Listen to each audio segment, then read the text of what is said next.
Hi everybody. I'm going to do a 2013 Kickoff Tag Your It video because I was tagged by Olga, which is missanyona. Excuse the condition of the film, it's the webcam on this laptop, it's not that great. So there's 5 questions, excuse me, I'm reading them obviously. My memory's not that fantastic. First question was, name 5 things you can't wait to get your hands on from Char 2013. Well, the first one will be the new Graphic 45 paper Secret Garden, anything out of that collection. And the second thing would be the Graphic 45 French Country. That's the new collection out as well. I really love Graphic 45 collections.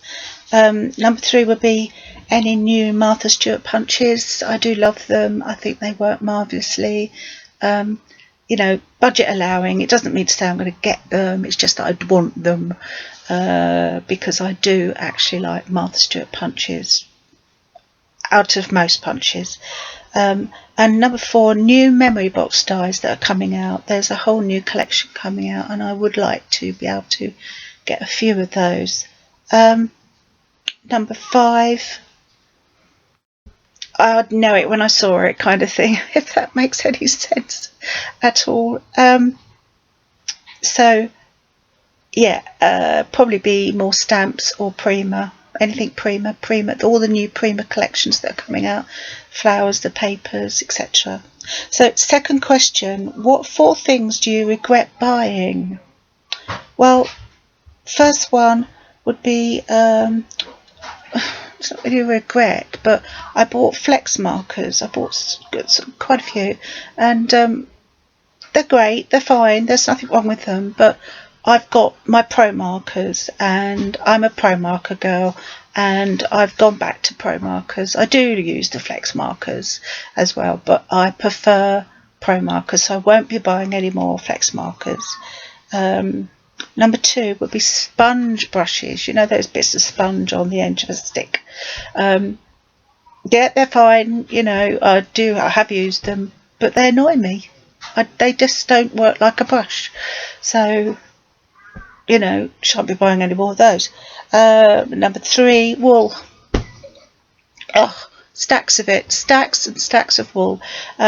Yes, I did used to do a lot of knitting. I don't now, should do, must get into it, but I'll come on to the wool later. But I have got stacks of it, and I shouldn't have bought as much as I did. I mean, I got loads and loads cheap from eBay over the years, you know, and it's accumulated. That's the problem. It's all in the roof at the moment, all packed up. We haven't got the room, basically. Where am I up to? So small stamps would be the next one. These small stamps, a particular collection, particular make, by a British company, excuse me, by a British company. They are featuring small mice in little settings with lots of little things that go with them. I'm not going to name them, obviously, because that's not fair. But I've never used them. They're from a very large British company that are on a very well-known craft TV show regularly, and these stamps were designed by a lady that comes from abroad. So you probably know the ones I mean. I've got quite a few of them, and I've never, well, maybe once, used one set, and I just regret buying them because I just don't use them. They're not for me, they're just not my thing. So that's that.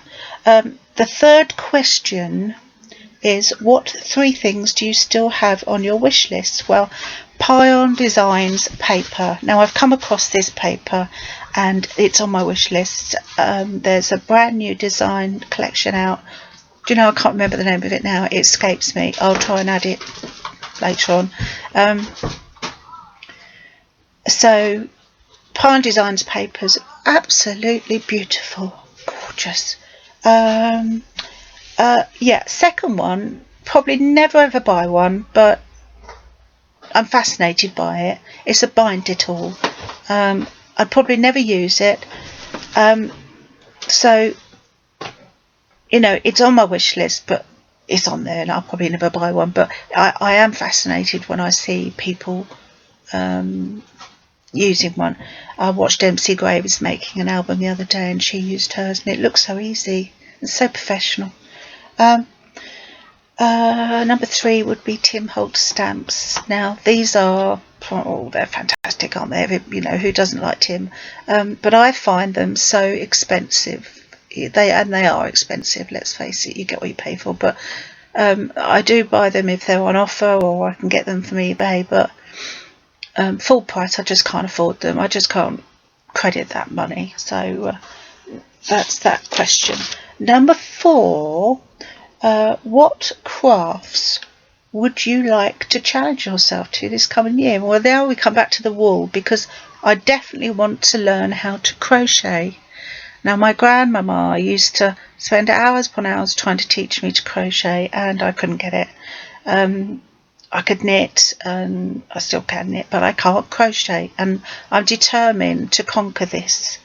I've got all the crochet needles somewhere, and as we know, wool galore. So, you know, crochet.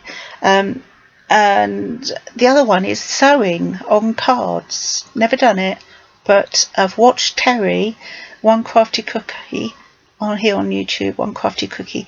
She actually uses her sewing machine on her cards, and it looks amazing. So that's something that I want to challenge myself to. It might seem a simple thing, but it's something I've never done, so that's a new thing for me to explore. Number 5, question number 5. What's the most important New Year's resolution you've made for 2013?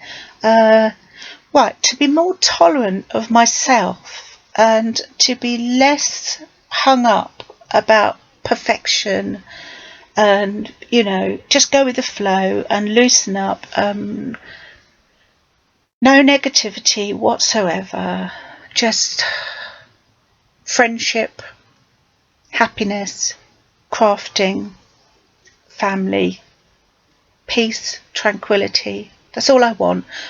That's all I want on my channel. That's all I want in my life. No negativity. None of this drama. It's not part of my life. It hasn't been before, and I don't want it, and I don't want it now. So that's the resolution. There is another one, just to become more sociable now I'm back home, and to join in with more swaps and challenges, which I have begun to do.